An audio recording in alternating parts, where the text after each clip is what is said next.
والصلاة والسلام على سيد المرسلين أما بعد فأعوذ بالله من الشيطان الرجيم بسم الله الرحمن الرحيم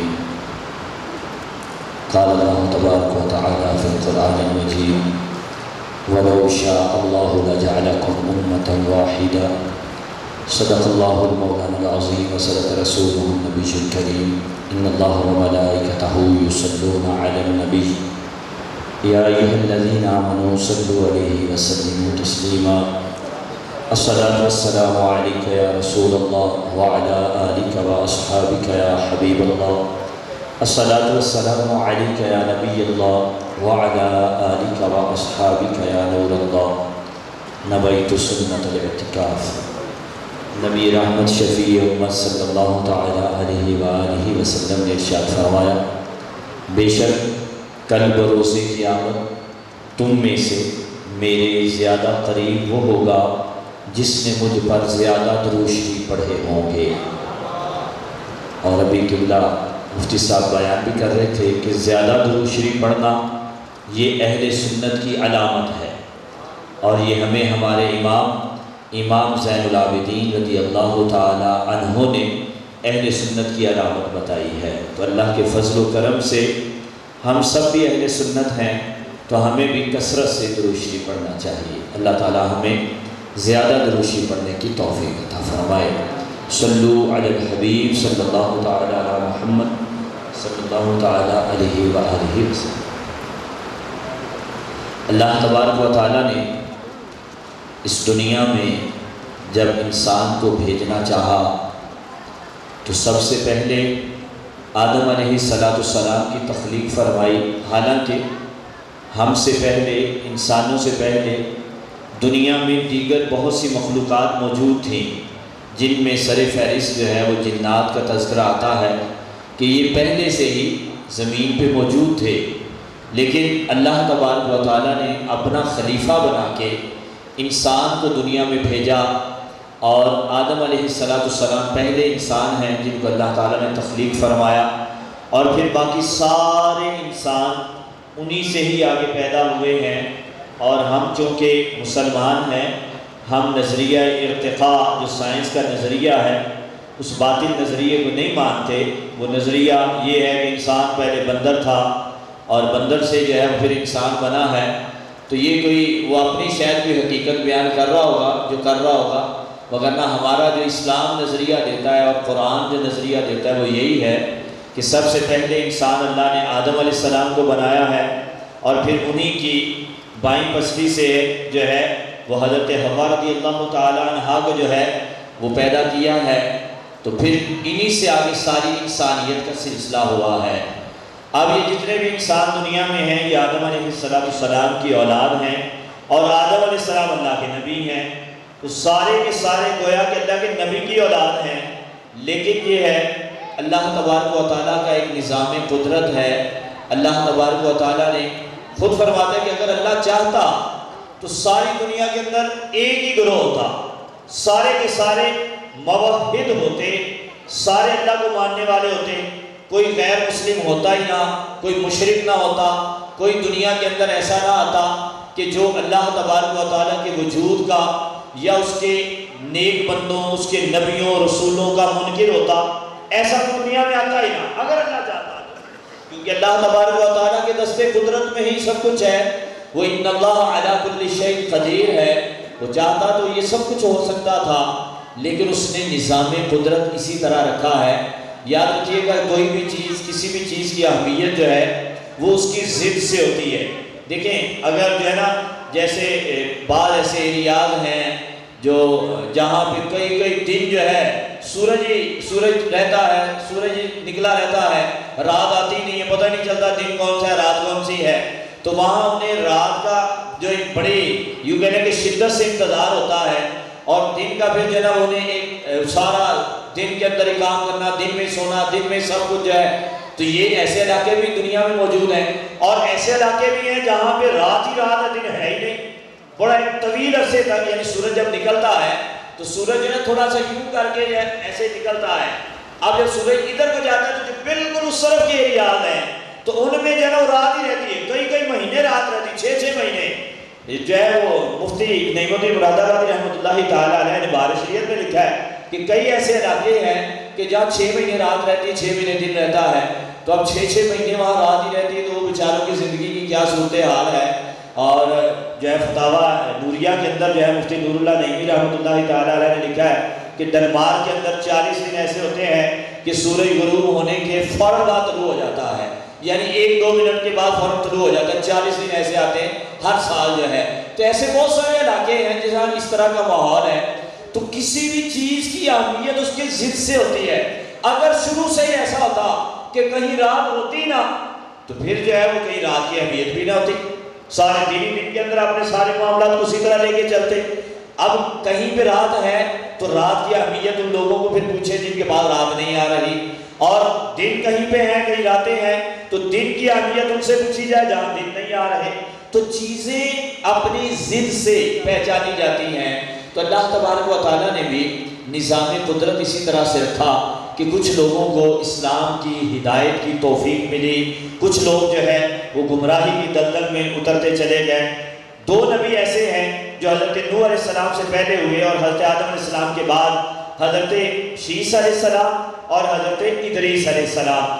یہ دونوں نبی جو ہیں یہ کسی کافروں کی طرف نبی بن کے نہیں آئے، بلکہ یہ مسلمانوں کی طرف ہی نبی بن کے آئے ہیں۔ یعنی اس ٹائم دنیا میں کوئی کافر تھا ہی نہیں۔ کافر جو ہے نا ان کے بعد سارے کے سارے ہوئے ہیں حضرت شیس علیہ السلام اور ادریس علیہ السلام کے بعد۔ اور نوح علیہ السلام پہلے نبی ہیں، پہلے رسول ہیں کہ جو کافروں کی طرف آئے ہیں، یعنی انہیں ہدایت کی طرف بلانے کے لیے آپ رسول بنا کے بھیجے گئے ہیں۔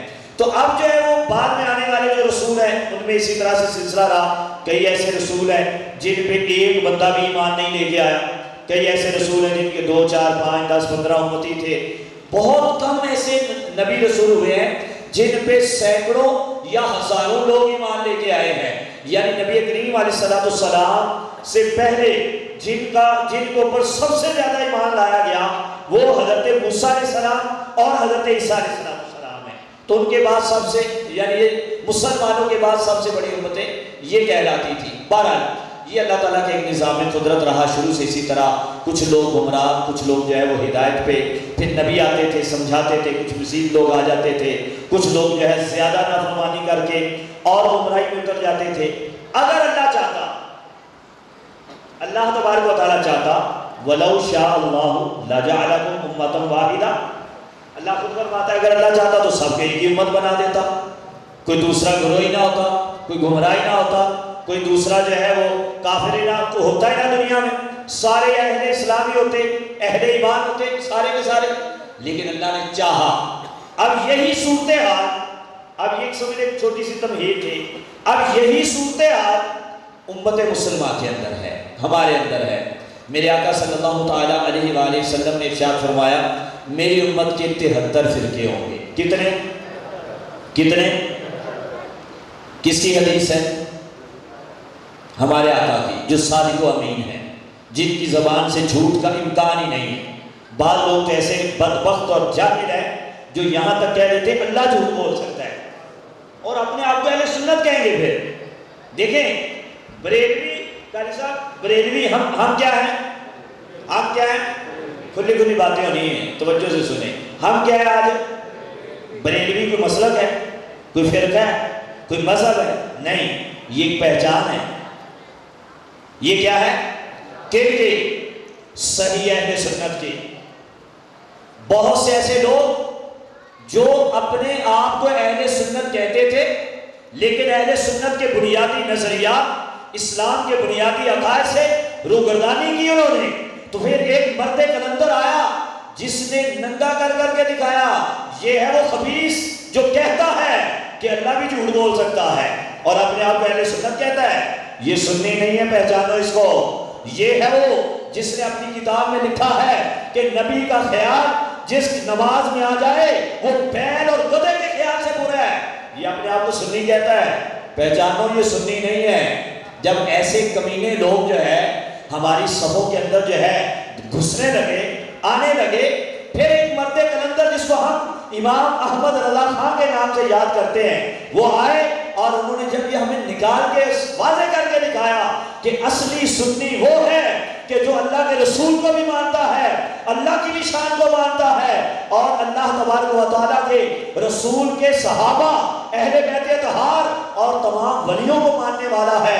اصل سنی وہ ہے، اور جو سنیوں کے صفوں میں گھسے ہوئے لوگ اپنے آپ کو اہل سنت والجماعت کہنے والے لوگ جو ہے سنیوں کے عقائد سے پھر چکے ہیں، یہ لوگ حقیقت میں سنی نہیں ہیں۔ جب اس شخص نے، اس مرد کلندر نے یہ ہمیں پہچان کروائی اور حق اور باطل کو جدا کر کے دکھایا، تو اس لیے ہم نے اپنے ناموں کے ساتھ ان کی مناسبت سے جو ہے بریلوی لکھنا شروع کر دیا کہ حقیقی سنی، حقیقی عاشق رسول، حقیقی عاشق صحابہ، حقیقی عاشق اہل بیت، حقیقی عاشق اولیاء وہی ہے جو امام احمد رضا خان کے ماننے والا ہے۔ تو بریلوی کوئی الگ سے کوئی فرقہ نہیں تھا، یہ ایک صحیح سنی ہونے کی پہچان ہے، یعنی جو بریلوی ہے وہ پکا سچا کٹر سنی ہوگا، یہ علامت ہے جو ہے بریلوی ہونا۔ وگرنہ اہل سنت جو ہے، یہ ہم الحمدللہ اہل سنت ہے۔ بہرحال جو بات شروع ہوئی کہ کتنے فرقے ہوں گے، کتنے، یہ کس نے کہا؟ بعض لوگ کہتے ہیں ہم تو فرقہ واریت کے خلاف ہیں، بھائی فرقہ واریت نہیں ہونی چاہیے۔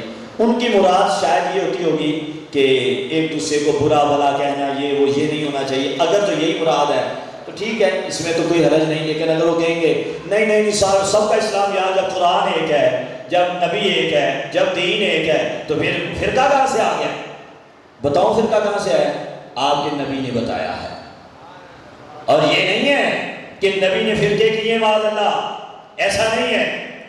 نبی غیب داں ہے، نبی کو اللہ تبارک و تعالیٰ نے ما کان و ما یکون کا علم عطا کیا ہے۔ نبی کو اللہ تعالیٰ نے کائنات کے ذرے ذرے سے کروڑوں گنا زیادہ علم عطا فرمایا، یہ وہ نبی ہے۔ وما هو علی الغیب بضنین، جو غیب بتانے میں بخیل نہیں ہے، یہ غیب کی خبریں ہمیں دیتے گئے بلا تفصیل۔ آپ اس کو یوں سمجھیں، اگر محکمہ موسمیات والے کوئی پیشن گوئی کرتے ہیں کہ بدھ والے دن، آج اپنے موبائل نکال کے آپ دیکھیں اینڈرائڈ موبائلوں پہ پورے ہفتے 10-15 دن مہینے کا موسم بتایا جا رہا ہوتا ہے، ایسا ہے کہ نہیں؟ اب محکمہ موسمیات والے مثال دے رہا ہوں، کہتے ہیں کہ اتوار کو مثال ہمارے علاقے میں بارش کے 80% چانس ہیں، لکھا ہوتا ہے نا سارا، وہ ہمارے جو اپلیکیشن وغیرہ ہوتی ہیں موسمیات کے حوالے سے، تو اب اس میں لکھا ہوا ہے بارش ہوگی اتوار کو۔ اگر اتوار کو بارش ہو جاتی ہے، اور عام طور پہ ہوتا ہے کہ جس طرح لکھا ہوتا ہے اکثر ویسا ہو جاتا ہے، اکثر بارش ہو جاتی ہے، تو یہ بارش اس وجہ سے ہوئی ہے کہ محکمہ موسمیات والوں نے کہا تھا جی، بارش اس وجہ سے نہیں ہوئی کہ محکمہ موسمیات والوں نے کہا ہے، بارش ہونی تھی۔ محکمہ موسمیات والوں نے جو ان کے پاس ایک علم ہے، اس علم کے ذریعے سے جانا کہ فلاں دن موسم ابرآلود رہے گا، فلاں دن مطلع صاف رہے گا، فلاں دن جزوی طور پہ بارش ہوگی، فلاں دن جو تیز بارش ہوگی۔ انہوں نے اپنے ایک جو فلکیات کا، موسمیات کا جو ان کے پاس ایک علم ہے، اس کے ذریعے انہوں نے ہونے والی باتوں کو جان کے بتا دیا، اور وہ بارش ہو گئی یا آندھی آ گئی، ہوائیں چل گئی یا جو بھی ہوا، یہ اس وجہ سے نہیں ہوا کہ انہوں نے کہا تھا، یہ ہونا تھا، انہوں نے صرف اطلاع دی ہے۔ ان کا علم تو کیا معنی رکھتا ہے؟ سیدنا امام بصیری رحمۃ اللہ تعالیٰ علیہ تو فرماتے ہیں جو لوح و قلم کا علم ہے وہ حضور کے علوم میں سے ایک قطرہ ہے۔ جو لوح محفوظ کا علم ہے، جہاں کائنات کے ذرے ذرے کو لکھا ہوا ہے، وہ جو علم ہے لوح محفوظ کا، کہتے ہیں کہ وہ جو لوح و قلم کا علم ہے وہ حضور کے علم کے سمندر میں سے ایک قطرہ ہے۔ تو یہ باقی ساری مخلوق کا علم ظاہر بات اسی میں سے ہے، ایک جز ہے۔ اب جو ہے، اب انہوں نے جو اپنے علم سے بتایا بارش ہو گئی، تو اس وجہ سے نہیں ہوئی کہ انہوں نے کہا تھا، تو حضور نے ہمیں بتایا جو ہونے والا تھا، جو سینکڑوں سال بعد یا ہزاروں سال بعد بھی جو ہونے والا تھا، حضور اپنے علم سے اس کو پہلے سے جانتے تھے، کیونکہ ان کے رب نے انہیں ما کان و ما یکون کا علم دیا ہے۔ جو ہو چکا اس کا بھی علم دیا، جو ہو رہا ہے اس کا بھی دیا، جو قیامت تک ہونا ہے اس کا بھی دیا۔ اور یہاں یہ بات یاد رکھیے گا، ہم اہل سنت ہیں، ہم جاہل نہیں ہیں، کہ ہمیں جو کہہ کے چلا جائے ہم چپ کر کے آگے ہوں ہاں کر کے گونگوں کی طرح بیٹھے رہا کریں، یار پتہ نہیں کون صحیح ہے، وہ تو کہتا ہے فلانی حدیث میں یوں ہے، فلانی حدیث میں یوں ہے۔ میں بڑی ذمہ داری سے کہتا ہوں، جو اپنے آپ کو اہل حدیث کہتے ہیں، آج حدیث کے سب سے بڑے منکر ہی وہی ہیں۔ میں اس بات کو ڈنڈے کی طور پہ ثابت کر سکتا ہوں، سرکار کی حدیث کے سب سے بڑے منکر وہ ہیں کہ جو اپنے آپ کو اہل حدیث کہتے ہیں۔ حدیث کا سب سے زیادہ ماننے والا آج بھی اور ہر دور میں الحمدللہ سرکار کا عاشق سنی عاشق، الحمدللہ۔ اس میں کوئی بات کرنا چاہے بالکل کھلے میدان میں بات کرنے کے لیے تیار۔ ایسے اپنے آپ کو جو ہے وہ بات کا ہوتا ہے کہ وہ جسے کہنے کہ وہ اپنے آپ کو جو نا وہ کتی چورا نام میں رکھے، وہ آپس میں جو نا وہ اگر بڑھ کر کے اپنا نام وہی رکھ کے، تو اسی طرح کے جناب ہم پڑھے جناب یہ صحیح حدیث ہے فلانی حدیث ہے، یہ حدیث کے انکار کی صورتیں بنا دی انہوں نے کہ جو اپنے مطلب کی نہیں ہے اس کا انکار کر دو کہ یہ تو صحیح حدیث ہے، یہ تو بخاری میں نہیں ہے، یہ تو مسلم میں نہیں ہے۔ بخاری و مسلم میں حدیثیں کتنی ہیں اور حضور کی حدیثوں کا ذخیرہ کتنا ہے۔ میرے آقا کی تو ایک ایک بات جو ہے وہ وحی الہی ہے، میرے آقا کی ایک ایک بات جو ہے وہ گویا کہ ایسے ہے جیسے قرآن کی آیات ہے۔ وہ علماء کو 4 لاکھ حدیثیں یاد تھی، 3 لاکھ حدیثیں یاد تھی۔ اب تو کہیں کہ بخاری میں نہیں ہے مسلم میں نہیں تو حدیث ہی نہیں ہے، اس سے بڑا تو حدیث کا منکر ہی کوئی نہیں ہوگا۔ وہ تو حدیث ذخیرہ ہے حدیث کی معتبر ترین کتابیں، 300 کتابیں جو باقاعدہ چھپی ہوئی بازار میں ملتی ہیں۔ کتنی؟ 300 کتابیں۔ اب تو کہیں نہیں صرف بخاری مسلم تو باقی 298 وہاں اس میں تیرے ابے کی باتیں لکھی ہوئی ہے، اس میں ہمارے نبی کی باتیں ہیں، اس میں ہمارے نبی کی حدیثیں ہیں۔ تو ان کا منکر ہے جو یہ کہتا ہے کہ بخاری مسلم کے علاوہ حدیث ہی نہیں۔ تو بہرحال جو بات میں کر رہا تھا، میرے آقا علیہ السلام نے خبر دی، حضور نے بتایا کہ قیامت تک جو ہے جو مسلمان آئیں گے یا کہلائیں گے ان میں کتنے فرقے ہوں گے؟ کتنے؟ اب جو کہیں گے نہیں فرقے نہیں ہوں گے تو کس کا منکر ہے؟ حضور کی حدیث کا۔ کس کا منکر ہے؟ حضور کہتے ہوں گے، جو کہتا ہے نہیں ہوں گے تو اس سے بڑا منکر حدیث ہی کوئی نہیں۔ سرکار یا تو ثابت کریں گے یہ حدیث نہیں ہے، یہ حدیث ہے، کوئی کہہ نہیں سکتا کہ نہیں حدیث ہے، صحیح حدیث ہے، ترمذی شریف کی حدیث ہے اور بہت ساری کتب حدیث میں موجود ہے۔ حضور نے فرمایا کہ میری امت کے 73 فرقے ہوں گے۔ صحابہ نے آسانی کر دی، یا رسول اللہ اچھا ان کی کیا کیفیت کیا ہوگی؟ فرمایا ایک جنتی ہوگا باقی سارے جہنمی ہوں گے۔ اب جو کہتے ہیں سارے ٹھیک ہیں، جو یہ سارے ٹھیک ہیں، تیرے نبی کہہ رہے ہیں ایک ٹھیک ہے باقی جہنمی ہیں، تو کہے سارے ٹھیک ہیں، تو غلط کون ہے؟ غلط کون ہے؟ جو یہ کہے سارے ٹھیک ہیں۔ بات سمجھ رہے کہ نہیں؟ یہ نہ کہیں کہ میں کہہ رہا ہوں کہ خدا غلط ہے خدا غلط ہے، میں یہ کہہ رہا ہوں ہم ٹھیک ہیں۔ میں کیا کہہ رہا ہوں؟ کیسے ٹھیک ہے؟ میں ثابت کروں گا اس کو۔ کتنے فرقے؟ جنتی کتنے؟ کس نے کہا؟ اس شخص نے کہا ہے کائنات میں جن سے سچا کوئی انسان ہی نہیں، کائنات میں جن سے بڑا کوئی انسان ہی نہیں۔ ساری کائنات تو ایک طرف، ان کی شان ایک طرف، ساری کائنات ان کی غلام ہے، ساری کائنات کے لیے وہ وجہ تخلیق ہے، ساری کائنات انہی کی وجہ سے رب نے بنائی ہے۔ ہم تو کہتے ہیں حضور کیا کسی بھی نبی کی ذات میں، یہ بات بڑی یاد رکھیے گا، یہ بنیادی عقائد اسلام میں سے ہے، کسی بھی نبی کی ذات میں عیب ہونا ایسے ہی ناممکن ہے جیسے دوسرا خدا ہونا ناممکن ہے۔ دوسرا خدا نہیں ہو سکتا، احتمال ہی نہیں، سوچ ہی نہیں سکتے، تصور ہی نہیں۔ نبی کے اندر عیب نہیں ہو سکتا، نبی کے اندر کسی بھی نبی میں۔ باقی سارے نبی ہمارے حضور کے غلام ہیں، حضور کے امتی ہیں، بالفعل جسے کہنے باقاعدہ پریکٹیکلی طور پہ معراج کی رات حضور نے خود فرمایا کہ سارے مشرق سامنے آئے، حضور کے ہاتھ میں بیعت کی، حضور سے سلام و مصافحہ کیا، حضور کے باقاعدہ امتی ہوئے، وہ اپنی اپنی امتوں کے نبی تھے اور حضور کے وہ امتی تھے سارے۔ نعرہ تکبیر، نعرہ رسالت، نعرہ حیدری،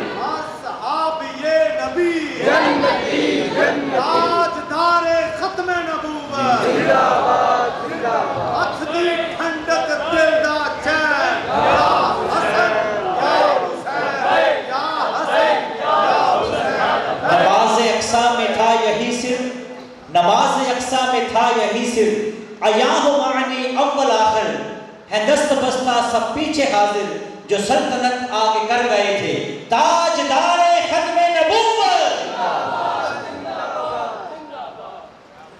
تو صحابہ نے اس کی یا رسول اللہ صلی اللہ تعالی علیہ وسلم ان کی پہچان وہ جو ایک جنتی ہے اس کی پہچان کیا ہوگی؟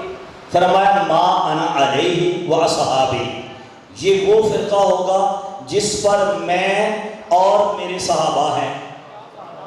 ان کا طریقہ، ان کا زندگی کا گزر بسر سارا جو نظام ہے یہ وہ ہوگا جس پر میں، اسی لیے ہمارا نام کیا ہے اہل سنت، جس پر میں یعنی یہ سرکار کی سنت پر اہل سنت اور جس پر میرے صحابہ ہیں اور صحابہ کی ساری جماعت ہے، اس لیے ہم کہتے ہیں اہل سنت و جماعت. دیکھیں بعض لوگ کہتے ہیں وال جماعت، ہمارے بعد وہ جیسے پنجابی میں وہ جیسے کہتے ہیں نا جو انگلش اور اردو کا داؤ جتنے لگے لا دو، ایسے وہ جیسے کہتے ہیں ہاں جی، تو وہ جتنے بھی ایسے ہی بات کہتے ہیں ول انہاں وچ ول نے اسے پر ایسے کر کے کچھ الفاظ کہتے ہیں. بہرحال جو اہل علم لوگ بیٹھے ہیں یہاں پہ، اگر عربی اعتبار سے دیکھا جائے، عربی گرامر کے اعتبار سے اہل سنت والجماعت لفظ درست ہے ہی نہیں. عربی گرامر کے اعتبار سے جو تھوڑی بہت عربی جانتا ہے اس کو پتا ہے کہ معطوف معطوف علیہ اور معطوف کا اعراب ایک ہی طرح کا ہوتا ہے. اگر معطوف معرفہ ہے تو معطوف بھی معطوف علیہ بھی معرفہ ہی ہونا چاہیے. اگر معطوف نکرہ ہے تو معطوف علیہ بھی نکرہ ہی ہونا چاہیے. تو ایک طرف سنت جو ہے یہ تو نکرہ ہے اور وال جماعت کو معرفہ آپ لے لیں تو یہ تو عطف ہی آپ کا درست نہیں، یہ تو آپ کا عربی ترکیب کے اعتبار سے، عربی گرامر کے اعتبار سے. ہم چونکہ عربی ہیں نہیں اس لیے جو نا وہ ہمارے اندر اس طرح دگڑ مگڑ جو ہے نا وہ پلے کتے ملے ہوئے اور اندر آ کے اپنے آپ کو اہل سنت مسکو کے نکلیں گے اہل سنت وال جماعت، اور ہم کہیں گے پتہ نہیں یار پتہ نہیں یہ بھی سنی ہے. ہم جا کے بعض اوقات چلے جاتے ہیں اندر اور بعض اوقات جو ہم بھی دین کی بات کرتے ہیں فلاں کرتے ہیں اس طرح کر کے ہم بھی اہل سنت ہی ہیں اور قسمیں بھی اٹھا دیں گے پتہ نہیں کیا کیا کر دیں گے، ہمیں بھی پہچان نہیں ہوتی. تو یہ موٹی سی بات یاد رکھیں، لفظی اعتبار سے اہل سنت والجماعت یہ لفظ درست نہیں. درست لفظ ہے اہل سنت و جماعت، اہل سنت و جماعت، اہل سنت. تو ہم کیا ہیں؟ سارے بولے کیا ہے؟ ہم کیا ہیں؟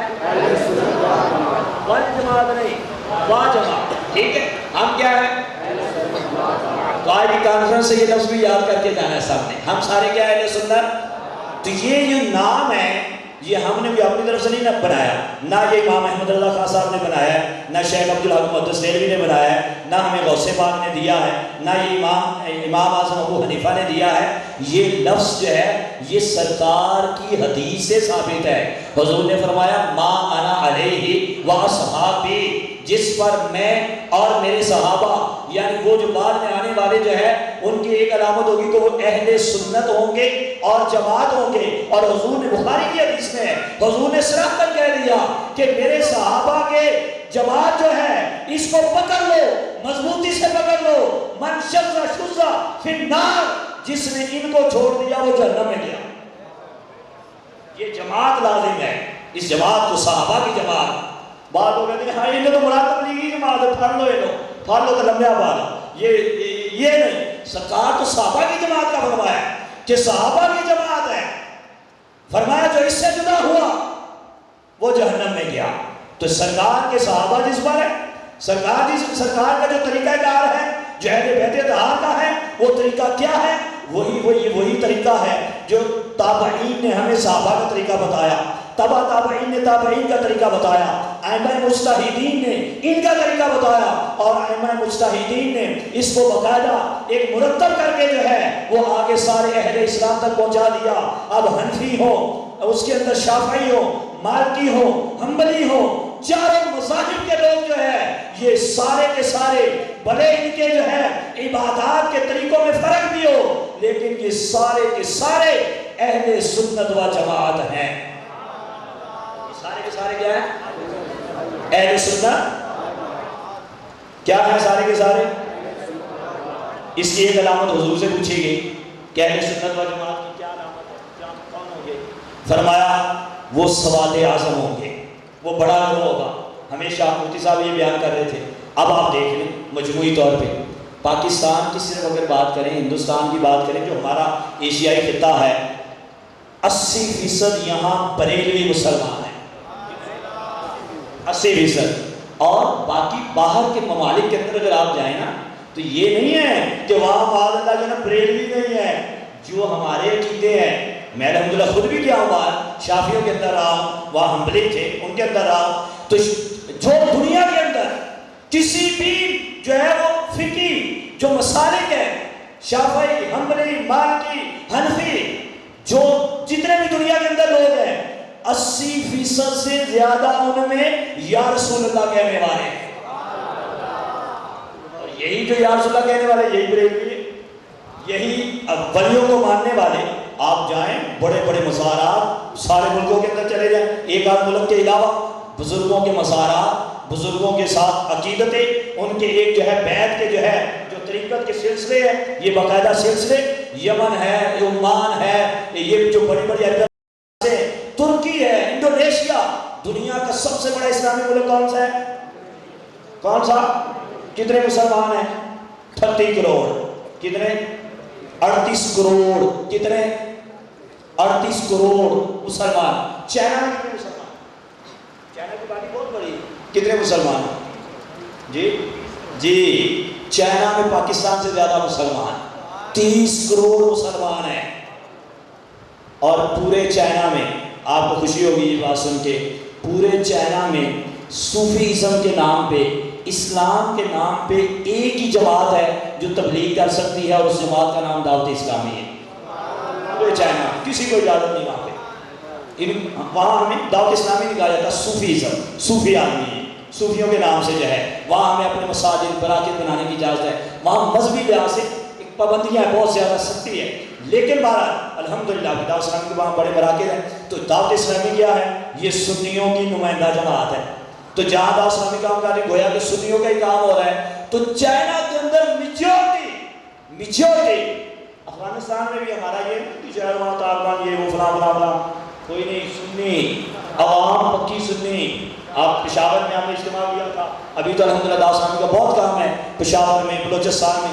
یہ چاند جو ہے نا بڑے بڑے کہ مسجد جیسے ڈھاکہ میں جب ہمارے کافلے گئے پہلی دفعہ، اندر ہی کوئی نہ جانے دیں مسجدوں میں، ہر مسجد میں نماز جمعہ کے بعد ایسا شاندار صلاۃ و سلام ہو رہا ہے شاید کوئی نمازی بات جاتا ہو. دنیا میں سب سے زیادہ مسجدیں کہاں پہ ہیں؟ ڈھاکہ. سب سے زیادہ مسجدیں کہاں پہ ہیں؟ ایک شہر میں کراچی سے بھی زیادہ مسجدیں ڈھاکہ میں. 54,000 مسجدیں ڈھاکہ شہر میں. کتنی؟ 54,000. ہر مسجد میں امام کہاں سے گیا ہوا ہے؟ انڈیا سے ایک دارالعلوم مشہور وہاں سے امام کا سارے سنی، مفتی سارے یا رسول اللہ کہنے والے. جب اس طرح کی صورتحال، اب ہمیں مسجدوں میں جانے نہ دے، یہ بدعتی ہیں، یہ فلانے ہیں، یہ سب امام ہیں، یہ وہ اس طرح کر کے یہ تو مخالفین ہیں، اور یہ جو جنہوں نے تمہاری مخالفت کی تھی یہ بنگلہ دیش بننے میں مخالف، اس طرح کر کے پروپیگنڈے کر کے. لیکن جب عوام کے ساتھ اٹھے بیٹھے ملے کھلے، اب جو ہے دنیا کے دعوت اسلامی کے جو ملتان اجتماع تو ہوتا نہیں ہے، جو سب سے بڑا اجتماع ہوتا ہے وہ بھی ڈھاکہ شہر کے اندر ہی ہوتا ہے. یعنی وہاں پہ جسے کہنے کہ چیونٹیوں کی طرح لوگ رہتے ہیں، چھوٹے آبادیاں، مرلے بندے، 2 مرلے کے گھر ہیں لوگوں کے پاس ڈھاکہ شہر میں، اور سارے پکے کٹر سنی یا رسول اللہ کہنے والے، سرکار کے نام پہ رونے رلانے والے، نعتیں پڑھتے سنتے ہیں روتے ہیں. لیکن یہ اندر جن کو کھوکھلا کرنے کی کوشش کی جا رہی تھی. لیکن الحمدللہ ہماری دعوت اسلامی گئی، جا کے انہوں نے جو ہے نا وہ ان کو دوبارہ سے وہ یاد رہ کے تو اثر ہو گیا، یہ تمہیں اہل سنت کے نام پہ بدنام کرنے کی کوشش کر رہے ہیں. تو الحمدللہ دنیا میں جو میں بات عرض کر رہا تھا، نعرہ تکبیر، سیدی مرشدی تاجدار ختم نبوت، تاجدار ختم نبوت، علماء اہل سنت، ناب حضرت علامہ مولانا پیر سید صادق سرکار شاہ صاحب.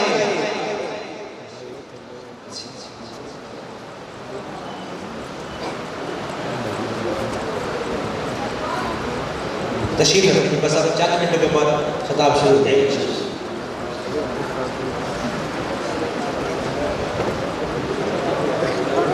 بھائیو صلو علی الحبیب صلی اللہ تعالی علی محمد صلی اللہ تعالی علیہ وسلم. تشریف رکھیے. تو ہم کیا ہیں؟ اہل سنت. ہم کیا ہیں؟ اہل سنت والجماعہ. اور سواد اعظم پوری دنیا کے اندر الحمدللہ سواد اعظم ہے، اور یہی حضور نے علامت بتائی ہے. اللہ کرے ہمیں اس پہ استقامت مل جائے، یہ سب سے بڑی چیز ہے. اور آخری بات سے میں عرض کروں گا اور ختم کرنے لگا ہوں. اعلیٰ حضرت امام اہل سنت امام احمد رضا خان رحمۃ اللہ تعالی علیہ فتاوی رضویہ شریف میں لکھتے ہیں، بڑی توجہ سے سننے والی بات ہے، جس کی توجہ نہیں وہ سنے. اعلیٰ حضرت لکھتے ہیں خدا کی قسم جو سنی ہے وہ جنتی ہے. کیا فرماتے ہیں؟ جو سنی ہے وہ خدا کی قسم، جو سنی ہے وہ خدا کی قسم. وقت کا امام، محدث، مفسر، فقیہ، ولی، عاشق رسول، جن کے بارے میں ہمارا حسن ظن ہے کہ وہ اللہ تبارک و تعالیٰ کے برگزیدہ بندے ہیں، وہ کیا کہہ رہے ہیں؟ جو خدا کی قسم جو سنی ہے وہ. بس دعا یہ کریں ہمارا خاتمہ سنیت پہ ہو جائے، اللہ سنیت پہ استقامت دے، فتنوں سے بچے رہیں. بعض اوقات جو ہے وہ مختلف طرح کے فتنے جو ہے وہ آتے ہیں اور ہمیں جو ہے بہا کے لے جاتے ہیں. ایک بہت بڑا فتنہ جو ہے وہ ہمارے شادیوں کا سلسلہ ہے. ہم شادیاں کرتے ہوئے نہیں دیکھتے کہ یہ کون ہے، صرف ہم دیکھتے ہیں مال والا ہے، رشتہ دار ہے، برادری ہے، ٹھیک ہے کر لو.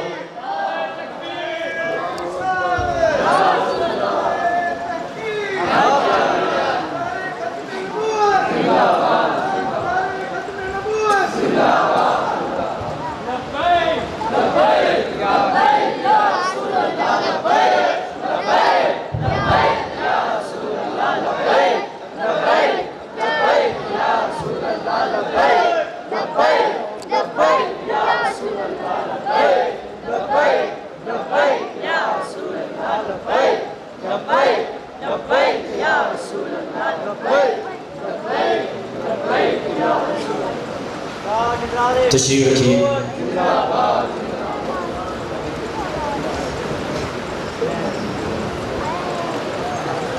تو یقیناً ہم میں سے کوئی بھی نہیں چاہتا کہ ہماری آنے والی نسلیں سنیت سے بھٹک جائیں.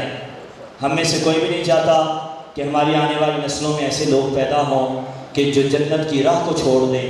اس لیے ہمیں بالخصوص ہمارے جو بڑے حضرات ہیں، بزرگ حضرات ہیں، خاندانوں کے بڑے ہیں، جن کے ہاں اولادیں ہیں، ان کو اس بات پہ میں دعوت فکر دوں گا کہ وہ اس بات کو سب سے پہلے دیکھا کریں کہ جب ہم رشتہ کرنے جا رہے ہیں پہلا سوال یہی ہونا چاہیے کہ سنی ہے یا نہیں ہے. اگر سنی ہے پھر اگلی باتیں کاروبار کرتا ہے نہیں کرتا ٹھیک ہے، میں نہیں کہتا یہ چیزیں نہ دیکھیں، سارا کچھ آپ دیکھیں جو بھی دیکھنا ہے. شریعت کس بات کا کہتی ہے؟ ہم کو ہونا یہ بہتر ہوتا ہے، اس کو دیکھا جائے. لیکن جو اس میں سب سے پہلی بات ہے وہ اسلام و سنیت ہے. اگر اسلام و سنیت نہیں ہے، کروڑوں پتی بھی ہے، جتنے عالی شان محلات بھی ہیں، بڑی عالی شان نوکریاں کیا وزارتیں بھی ہیں، پھر بھی جو ہے نا اس کو اپنے جوتے کی نوک پہ رکھیں. اس کو جو ہے نا اپنی بچی کا رشتہ یا اپنے بچے کے لیے اس کا رشتہ لے کے اپنے گھر پہ لا کے خواہ مخواہ جو ہے وہ جہنم کے راستے کی کھڑکی نہ کھولیں. ورنہ بسا اوقات ایسا ہوتا ہے کہ ایک ایسا جو ہے دروازہ کھلتا ہے اور پھر پورے کا پورا جو ہے وہ خاندان جو ہے وہ اسی آگ کے اندر جھلس جاتا ہے، اور اکثر لوگ جو ہے اس کے اندر جو ہے ڈاواں ڈول ہو جاتے ہیں. اس لیے اس بات کو سب سے پہلے دیکھا جائے کہ ہم جہاں پہ رشتہ داری قائم کرنے جا رہے ہیں اپنے بچے کی یا اپنی بچی کی، وہ اسلام و سنت کے پابند ہیں کہ نہیں، وہ سنی پکے ہیں کہ نہیں. میں اگلے اور وضاحت کر دوں کہ وہ پکے بریلوی ہیں کہ نہیں ہے. اگر نہیں ہے تو وہ چھوڑ دیں، اگر ہیں میں کہتا ہوں کہ اگر ساری زندگی غیر شادی شدہ بھی رہ جائیں گے نا لیکن حضور کے گستاخ تو پیدا نہیں کریں گے نا. گھر میں بیٹھے رہیں کہ اللہ رزق ان کو اللہ دے رہا ہے، آپ نہیں دے رہے.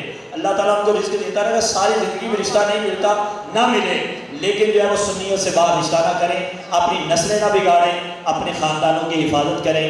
اللہ تبارک و تعالیٰ ہم سب کو عمل کی توفیق عطا فرمائے. وما علینا الا البلاغ.